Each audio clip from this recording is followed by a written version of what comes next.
지난 한두 주간에 좀 충격적인 뉴스가 좀 있었는데요. 하나는 영국에서 열린 폴로 경기에 참여했던 자산 규모 16조의 인도 사업가인데, 카프루라고 하는 분인데, 폴로 경기 도중에 벌에 쏘였어요, 입술을. 근데 그 벌을 삼켜버리게 됐어요. 그래가지고 53세 심장 쇼크가 와서 그 자리에서 세상을 떠났습니다. 참 충격적인 일이죠. 그런 일도 있구나라고 생각될 정도로.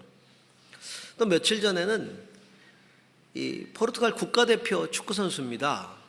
리버풀이라고 하는 영국의 아주 유명한 구단이죠. 이번에 아마 프리미어리그 지난 시즌 우승팀인데 거기서 뛰고 있는 굉장히 유명한 선수인데, 휴식기간, 지금 휴식기간이거든요.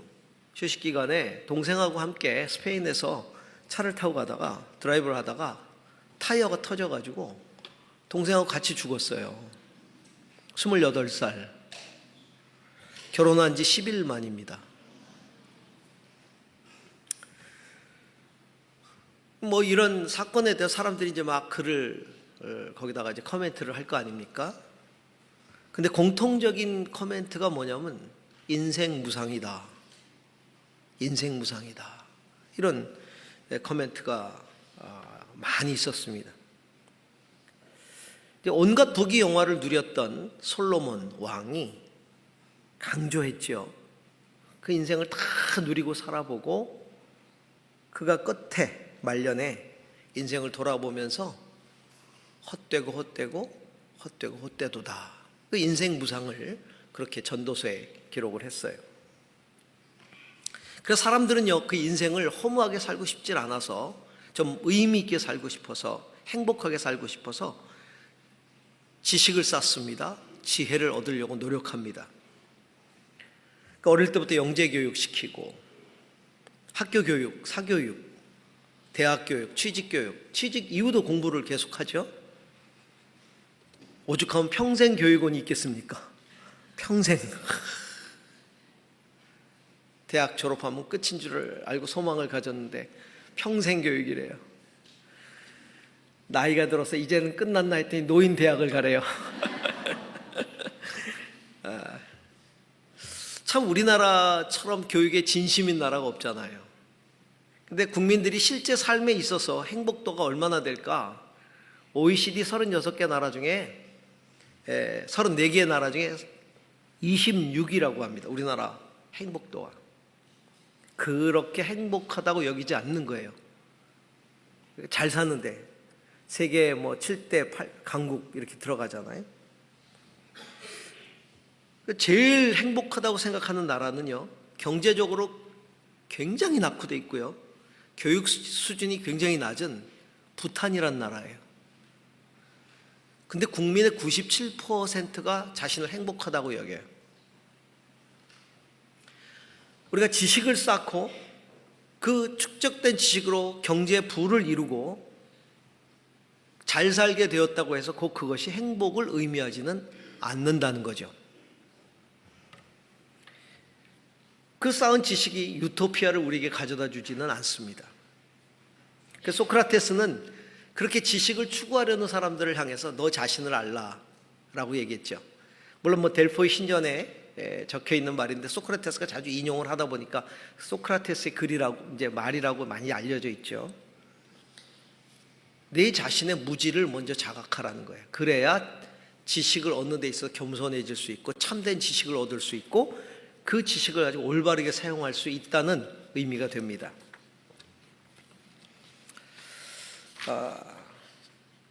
근데 이 세상 사람들은 소크라테스가 네가 무지하다는 걸 자각하라 이렇게 얘기를 했는데, 세상 사람들은 공통적으로 자기가 무지하다는 걸 인정하려 들지 않아요. 내가 아는 게 절대적이라고 생각하죠. 심지어는 그게 전부라고 여기고 다 옳다라고 여겨요. 여러분, 우리가 알고 있는 것 중에 옳지 않은 것들이 얼마나 많습니까? 잘 모르는 것들이 얼마나 많아요. 근데 인정하려 들지 않는다는 거예요. 그러면서 다 내가 아는 것들 때문에 내가 잘 살 수 있고 행복하게 살 수 있다고 확신을 해요. 근데 정말 다 그렇습니까? 다 행복합니까? 행복하지 못하다는 답이 나오잖아요. 잘못된 지식으로 살아가는 경우가 많아. 그러니까 잘못된 삶을 살 수밖에 해요. 그리고 자기만 잘못 사는 게 아니라 남도 잘못 살게 만들죠. 또는 잘 알아요. 올바른 지식을 가지고 있지만 그대로 살지 않아요. 알면서도 그렇게 못 산단 말이에요.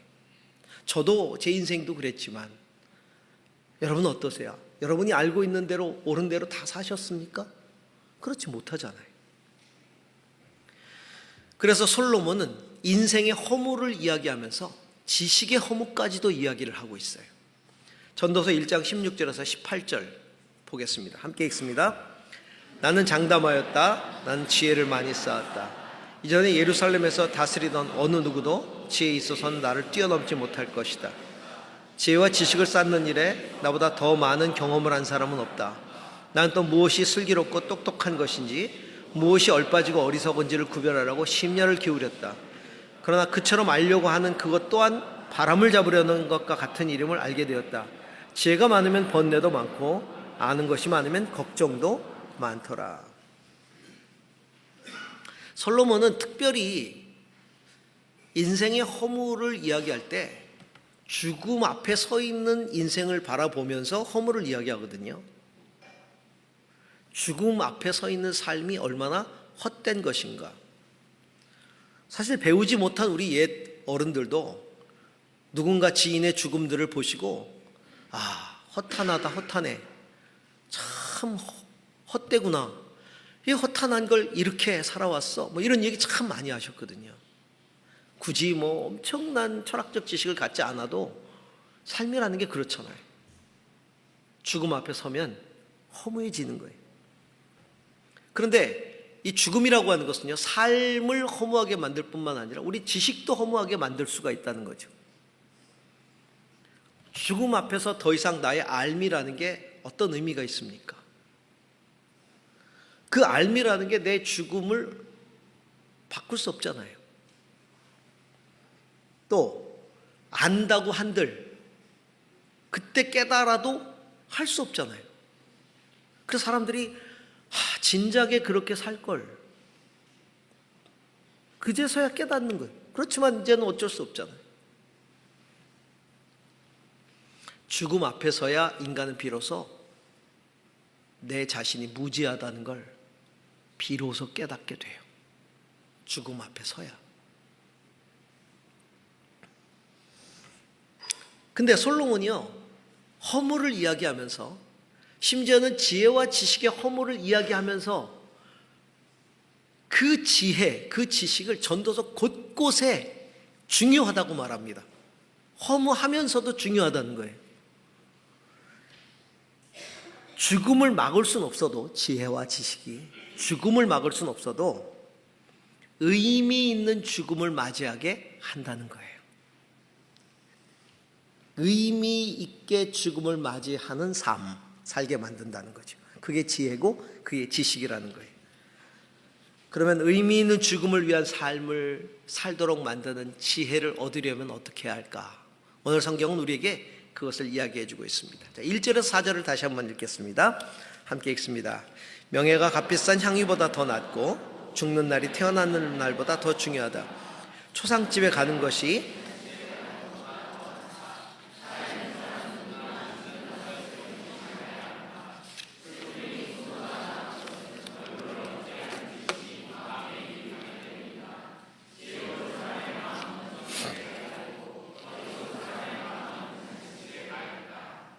아멘. 죽음 앞에서 진지하게 삶을 배우라는 겁니다. 죽음으로부터 배우는 지혜만큼 참된 지혜는 없어요. 죽음 앞에서 진지하게 삶을 배우라는 겁니다. 오늘 1절은 이런 얘기를 하고 있어요. 명예가 값비싼 향유보다 더 낫다. 명예는 좋은 이름, 다시 말하면 좋은 평판, 이게 명예예요. 그 좋은 평판이 향유는 값비싼 기름이잖아요. 현실에서 누리는 값비싼 것들을 말하는 거예요.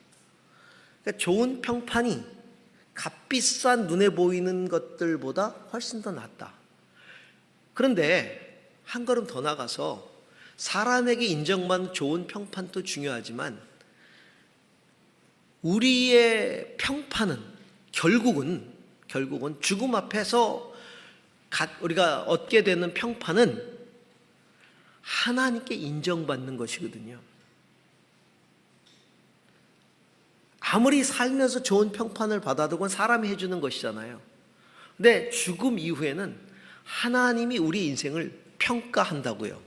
그때 하나님이 우리 인생을 평가할 때 얻게 되는 영예, 이게 중요하다는 거예요. 그것이 지금 현재 눈으로 보이는 향유보다 훨씬 더 가치 있는 것이다. 우리가 죽음을 딱 접하면 사람들이 나를 평가했던 수많은 것들을 내려놔야 돼요.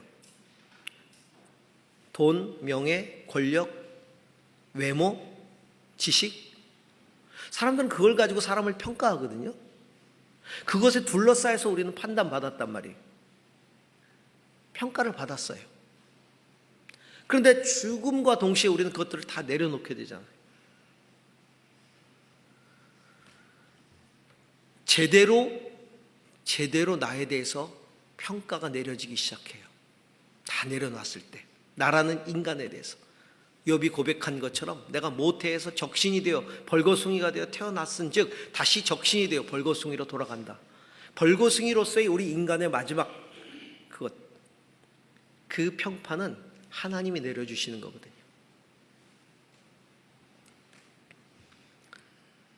반면에 세상에 태어나는 날, 그래서 여기 보니까 사람은 누구나 죽는다는 것을 명심하라 이렇게 이야기하면서 그 전에 죽는 날이 태어나는 날보다 더 중요하다. 죽는 날이 태어나는 날보다 더 중요하다. 그러니까 죽는 날이 중요하다는 얘기는 하나님 앞에 서서 평가를 받기 때문에 중요한 거고요. 태어나는 날보다 더 중요하다고 하는 이유는 태어남과 동시에 우리 인생은 눈에 보이는 것에 의한 평가가 시작되는 그날이 출생이에요. 금수저 손 들어보세요. 금수저.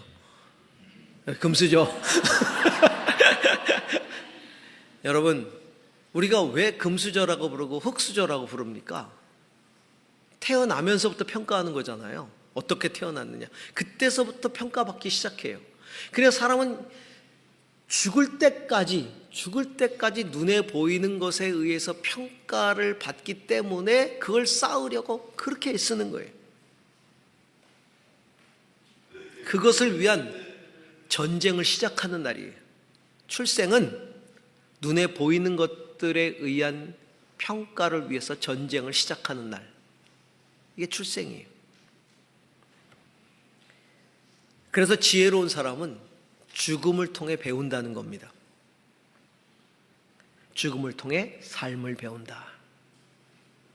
그래서 초상집에 가는 것, 잔칫집에 가는 것보다 중히 여기라고 말하고 있는 거예요. 왜? 초상집은 삶의 의미를 되새기고 내 삶을 돌아보는 것이 초상집이다. 그러나 잔칫집은 육신의 즐거움을 제공하는 곳이잖아요. 즐거움을 누리는 걸 목적으로 삼는 게 잔칫집이에요. 거기서 우리는 어떤 삶의 의미를 깊이 생각하지 않아요. 초상집에 우리가 가서 그 슬픔에 참여함으로써 근심을 나누게 되고 또 나아가서 내 인생에 대해서 근심하게 되는 거예요. 초상집에서 내 인생에 대해서 근심하게 돼요. 나는 그래서 겸손해지는 거죠. 아까 제가 서두에 예를 든 두 케이스처럼 우리는 언제 어떻게 세상을 떠날지 모르거든요. 우리 전통에 보면 초상집에 가서 밤새워 줍니다. 근데 가만히 보면 밤새워 준다고 치고 자기를 즐겁게 해요. 밤새도록 음주, 노름, 또 우리를 제일 눈살을 찌푸게 만드는 게 뭐냐면 자기 의의를 나타내는 자기 주장들이 심해요. 아니 평상시에는 잘 돌아보지도 않던 사람들이 그렇게 초상만 맞으면 그 집에 모이면 인생을 논하기 시작하고 뭐 거기서 자기의 의로움을 나타내기 시작하고, 그래서 죽은 사람 앞에서 산 사람들이 싸우잖아요. 죽음에서 배우지 못하는 사람은 세상 어느 곳에서도 교훈을 얻지 못합니다. 그래서 우리는 죽음이 있는 초상집에 우리의 마음을 두라라고 말하는 거예요. 우리 속담에 정승집 개가 죽으면 문전성시를 이루고 정승이 죽으면 개 한 마리도 얼씬하지 않는다는 말이 있어요. 권력의 무상함이죠. 정승집에 개가 죽었을 때는 그 정승에게 아부하기 위해서 가서 막, 아마 그 우리의 그 속담은 오늘 시대를 귀히 내다본 것 같아. 요즘은 개도 장례식 치르고 개를 위한 상조회가 따로 있고 그렇잖아요. 권력에 빌붙는 사람들의 행태, 결국은 이것은 깊이 생각해 보면 죽음이라는 시간과 죽음이라는 상황 앞에서조차 눈에 보이는 이익을 계산하고 있는 인간의 얄팍함, 세속성, 그것을 보여주는 것이죠. 여러분, 진정한 지혜는 죽음이 주는 교훈을 중히 여기는 겁니다. 자, 두 번째 5절에서 7절 같이 읽습니다. 지혜로운 사람의 책망을 듣는 것이 어리석은 사람의 노래를 듣는 것보다 더 낫다. 어리석은 사람의 웃음소리는 가마솥 밑에서 가시나무 타는 소리와 같다. 이 또한 헛되다. 탐욕은 지혜로운 사람을 어리석게 만들고 뇌물은 지혜로운 사람의 마음을 병들게 만든다. 눈에 보이는 것을 전부라고 여기고 집착하는 어리석음에 빠지지 말라는 이야기예요. 지혜로운 자의 책망이 어리석은 자의 노래보다 낫다라고 말하고 있는데, 여기 어리석은 자의 노래는 아부를 말하는 거예요. 어리석은 자의 아부, 칭찬, 위로, 이런 것들이 내 생각을 고치고 내 행동을 고치는데 아무런 유익이 되지 못한다는 겁니다. 자, 이 말씀을 한번 죽음과 삶과 연결시켜 보십시다. 죽음은 뭐예요? 지혜로운 자의 책망이에요. 이게 죽음이에요. 그렇기 때문에 죽음을 접한다는 건 정말 쓰고 아프고 힘들어요. 그렇지만 거기에 깊은 교훈이 있다는 거예요. 나는 어떻게 살았지? 나는 어떻게 죽어야 되지? 그 죽음이라는 게 나를 채찍질한다고요. 내 삶을 책망한다고. 그렇지만 어리석은 사람의 노래, 그건 뭐예요? 나에게 형통을 이야기해주고 장수를 이야기해주고 다 잘 될 거라고 이야기하고 아부하는 것, 다 우리가 그걸 듣고 싶어 한다니까요. 그런 소리를 듣고 싶어요. 지혜로운 자의 책망을 듣고 싶지 않아요. 근데 들어야 된다는 거죠. 어떤 사람들은 말합니다. 가늘고 길게 사는 게 훨씬 좋은 거다. 또 어떤 사람은 이기는 자가 살아남는 거지 살아남는 자가 이기는 게, 그러니까 이기는 자가 살아남는 게 아니라 살아남는 자가 이기는 것이다. 그러니 무조건 살아남기만 해라, 이렇게 얘기를 하는 거죠. 어떻게 살든지 사는 게 중요한 거지 뭐 그렇게 그걸 따지느냐. 여러분 주변에 내가 잘못된 것을 알면서도 나에게 형통을 이야기해주고 당장 듣기 좋은 말로 아부해주고 위로해주고 칭찬으로 부추기는 사람들이 있습니까? 그것은 눈에 보이는 것을 전부로 여기고 사는 사람들이에요. 그 사람들이 괜히 그러겠어요? 내게 있는 눈에 보이는 것들 때문에 그렇게 해주는 거예요. 세상 사람들은 절대로 의미 없이 나에게 아부하지 않습니다. 내가 뭔가 가지니까, 내가 뭔가 있으니까, 나에게서 뭔가 가질 것이 있으니까, 득을 볼 것이 있으니까 그렇게 아부하는 거예요. 눈에 보이는 것들만 보고. 그러니까 내가 잘못된 길을 가는데도 절대로 가슴 아픈 소리 안 해줘요.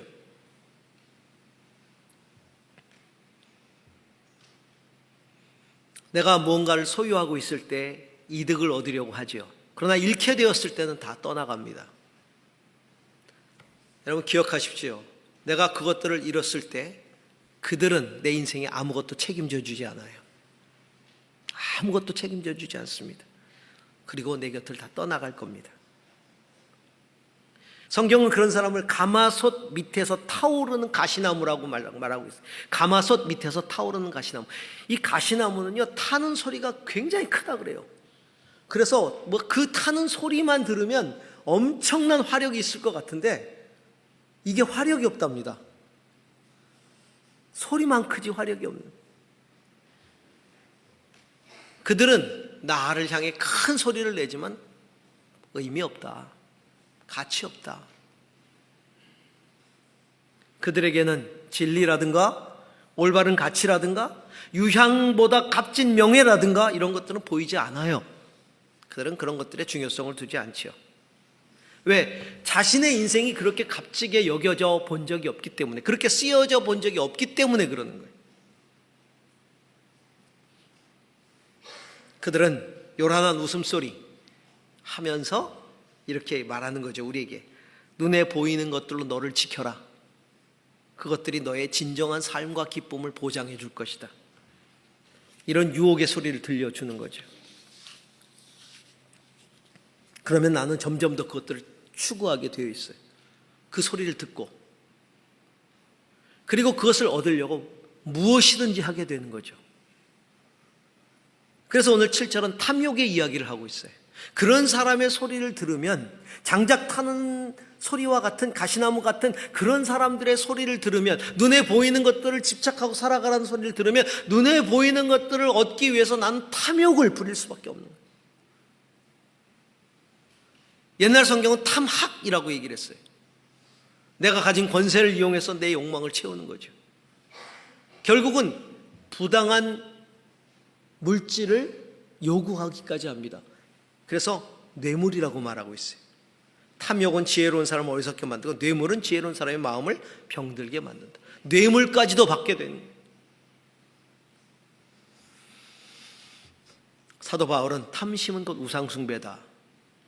우상숭배하는 사람은 결단코 하나님 나라를 상속받지 못한다 라고 말씀했죠. 내 영혼을 죽음으로 이끄는 어리석은 자의 달콤한 노래에 귀를 기울이지 않기를 바랍니다. 오히려 내 삶에 채찍질을 하고 죽음의 대가를 지불하도록 요구할지라도 내 영혼을 살려줄 지혜자의 책망에 귀를 기울이시기를 바랍니다. 눈에 보이는 것을 목적으로 살지 말고 그것에 집착하는 자들을 멀리 하십시오.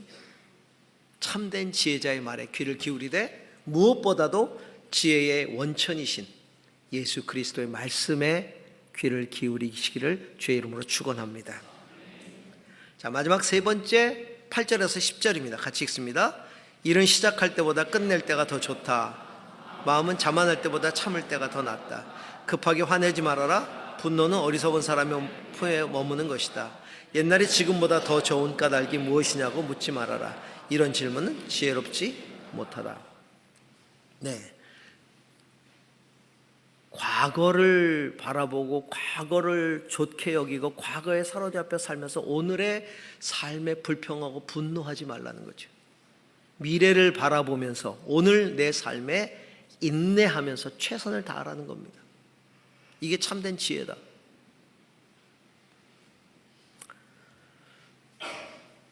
어리석은 자는요, 늘 과거 얘기를 해요. 과거에 화려했으나 내가 잊어버린 것들, 잃어버린 것들, 과거에 붙들고 싶었지만 놓친 것들, 거기에 사로잡혀 있죠. 늘 얘기할 때마다 공통적으로 나오는 단어가 뭐예요? 왕년에. 왕년에 내가 한 가닥 했어요. 한 가닥. 왕년에 한 가닥. 왕년에 한 가닥 안 한 사람이 어디 있습니까? 다 왕년에 얘기를 해요. 보면 늘 어르신들 이렇게 만나면 과거 얘기를 들려주세요. 저희 할머니도 보면, 저희 할머니 무척 제가 좋아했는데 사랑했는데, 가끔 할머니 집에 가면 레파토리가 있어요. 이제 딱 나오기 시작합니다. 언제부터 시작해서 언제까지가 쫙 나오면 제가 다 알아요. 다 꿰고 있어요. 근데 이제 할머니는 그걸 제가 들려줬다는 것을 잊어버리시는 것 같아. 계속 들려주십니다. 가면 들려서 어디 그 제가 막 줄줄줄 다 알고 있죠. 왕년에 죽음 앞에서 어리석은 자는 과거를 살고 지혜로운 자는 더 나은 미래를 향하여 살아갑니다. 과거는 미래를 향한 걸림돌이 아니라 디딤돌이 되어야 합니다. 여러분의 과거는 여러분의 미래의 걸림돌입니까? 디딤돌입니까? 과거가 아프든 아니면 과거가 화려했든지 간에 그것들은 우리의 미래의 디딤돌이 되어야 되는 거예요. 그래서 일을 시작할 때보다 끝낼 때가 더 가치 있다라고 말하는 거예요. 시작할 때는 과거고요, 끝낼 때는 미래예요. 그게 더 가치 있다는 거예요.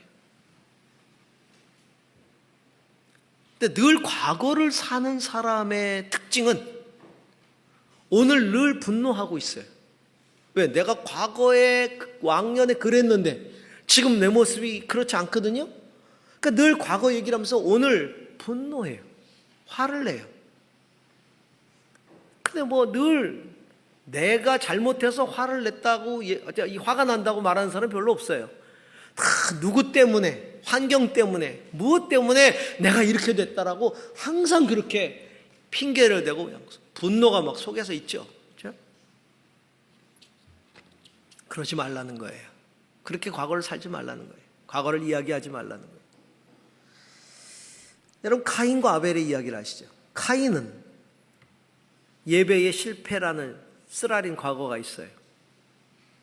그런데 그 예배의 실패, 하나님이 자기의 예배를 받지 않았다는 그 과거가 앞으로 자기가 더 나은 예배를 드릴 수 있는 디딤돌이 된 것이 아니라 오히려 그 쓰라린 아픔이 걸림돌이 돼서 자기 동생 죽여버렸어요. 아벨을. 분노가 올라온 분노가. 그 분노가 미래를 형편없이 만들었죠. 예수님 보세요. 제자들이 다 떠나갔어요. 도망갔어요. 가룟 유다는 스승을 배반했어요. 베드로도 3번이나 부인했어요. 종려가지를 흔들던 수많은 군중들은 예수를 십자가에 못 박으라는 그런 성난 군중으로 바뀌어버렸어요. 그런데 예수님은 거기에 매이지 않았습니다. 오히려 갈보리 언덕의 십자가와 부활의 미래를 향해서 뚜벅뚜벅 걸어가셨어요. 십자가에 달려 계신 현재라는 시간도 자기를 배반한 사람들의 과거에 사로잡히지 않고 오히려 자기가 십자가에 달려 죽는 목적을 따라 그 자리에 계셨어요. 하나님을 원망하거나 분노에 떨며 제자들과 백성들을 저주한 것이 아니라 오히려 그 십자가에 달리셔서라도 자기가 거기에 있는 목적, 주여 저들을 사하소서, 저들이 몰라서 저러는 겁니다 라고 말씀하셨어요. 그리고 마지막에 다 이루었다. 그리고 돌아가셨어요. 성도 여러분, 죽음이라는 미래를 향해 가는 우리의 삶에 오늘 내가 늘 화가 나 있는 앵그리버드가 아니기를 바랍니다. 현재 늘 앵그리버드 화가 있어, 우리 안에. 그렇지 않기를 바랍니다. 미래를 위해 오늘 최선을 다하지 않는 사람은 늘 분노하는 사람이죠. 왜 내 인생에 대해서 분노합니까?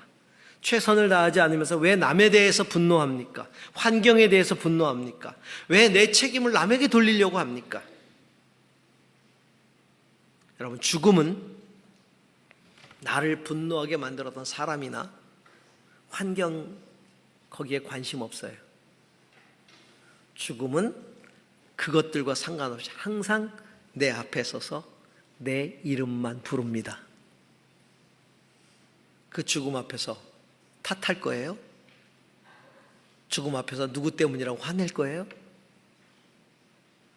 우리는 그럴 수 없어요. 죽음이 우리를 부르는 그날까지 우리는 지혜롭게 그리고 여유 있게 웃으면서 끝까지 달려가야 할 것입니다. 주님 안에서 달려갈 때 죽음은 영원의 문이 됩니다. 우리는 그 영원이라는 시간으로 주님 품으로 달려 들어가는 것이죠. 나와 함께 하시는 이 주님은 내 영혼을 사망의 음침한 골짜기를 지나 저 천국으로 이끄실 것이지만, 내가 주로 여기고 모셨던 그 부귀 영화는 그 사망의 음침한 골짜기에서 내 손을 놓고 나를 그리로 떨어뜨리고 그리고 다른 영혼을 찾아 나설 겁니다. 성도 여러분, 죽음을 통해 진지하게 삶을 배우고 눈에 보이는 것에 집착하지 않고 미래를 바라보면서 오늘 삶에 최선을 다하는 참된 지혜자가 될 수 있기를 주의 이름으로 축원합니다.